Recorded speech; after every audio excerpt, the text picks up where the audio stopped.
وسطش علومش 500 متر فکر می‌کنم که شعاع پایین رو گرفته. خوشبختانه به منطقه مسکونی برخورد نکرده خدا رو شکر، ولی این باغات رو گرفته. شعاع وسیعی و وسعت وسیعی رو در بر گرفته، پاچیده شده و اجساد و کسی هم که سالم نمونده، همه از بین رفتن.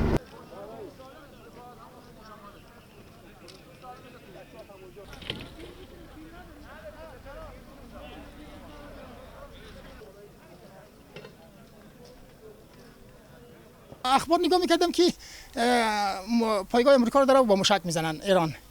بعد 5 دقیقه 10 دقیقه رد شد، دیدم که انفجار، یه طوفان، یه بادی آتش منفجر شد، همچین لرزید که منطقه کلا آتش بود. بعد فکر کردم که حتما موشک زدن، سریع رفتم زیر زمین پناه بردم. بعد از این ساعت 7 نیم آمدم بیرون، رفتم بیرون نگاه میکنم که بچه‌ها میگن چیه اینجا هواپیماست خود کرده از این مسیر. دیدم که اینجا همه گوشت آدم بود، اینجا گوشت آدم بود.